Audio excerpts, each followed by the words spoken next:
नमस्कार, मी सौ नेहा आतिश ढावरे कवितेचे पान या चॅनलमध्ये तुमच्या सगळ्यांचं स्वागत करते। मित्रांनो, आज मी तुमच्यासाठी एक खास नवीन कविता घेऊन आली आहे आणि तेही नवीन विषयावर, म्हणजेच सासू सुनेचं नातं। आता काही जणांना असं वाटत असेल की सासू सुनेचं नातं म्हणजे कविता काही खोचक असेल, पण नाही। कारण माझ्यासाठी सासू सुनेचं नातं हे खूप वेगळं आहे, अनोखं आहे। कारण नात्यांचं आयुष्यभराचं नातं म्हणजे आई आणि मुलगी, पण एकाच घरात वेगळ्या नात्याने जोडल्या गेलेल्या सासू सुनेच्या नात्यालाही एक अनोखं सौंदर्य असतं। कधी मायेची सावली तर कधी कठोर शिकवण। चला तर मग ऐकूया या नात्याच्या मुखभावना माझ्या कवितेतून। सुरुवात करते सासू सुनेचं नातं। सासर म्हणजे नव्या आयुष्याची सुरुवात। सासर म्हणजे नव्या आयुष्याची सुरुवात आणि सासू म्हणजे त्या घरातील सावलीची साथ। कधी जणू आईसारखी प्रेमळ तर कधी मार्ग दाखवणारी कठोर वळ। नव्या घरात पाऊल टाकताना भीतीची झालर। नव्या घरात पाऊल टाकताना भीतीची झालर, पण तिच्या प्रेमाने मिटलं अंतराचं अंतर।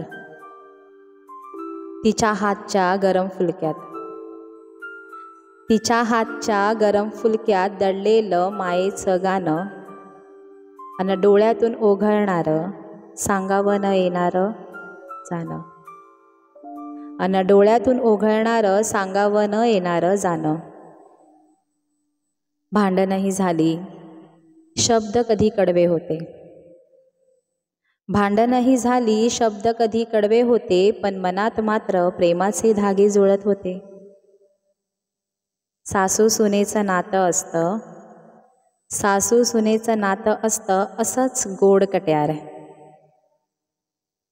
क्षणभर टोचतं, पण शेवटी घट्ट होतं आपुलकीचा आधार। ज्याचं कोणी मोजमाप करू शकत नाही, ज्याचं कोणी मोजमाप करू शकत नाही, कारण हे नातं आई मुलीच्या पलीकडचं काही। फक्त थोडं समजून घेतलं, थोडं प्रेम दिलं की सासर नावाचं घरही आपलंसं वाटू लागतं खरं, आपलंसं वाटू लागतं खरं। मित्रांनो, नातं काही नावाने जुळत नाही, ते मनाने आणि प्रेमाने जुळतं।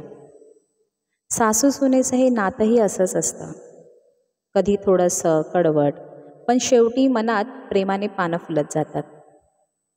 जर तुमच्या घरातही अशीच काही गोष्ट असेल तर कमेंटमध्ये नक्की सांगा। पुढच्या व्हिडिओमध्ये भेटूया नवीन कवितेसह। धन्यवाद।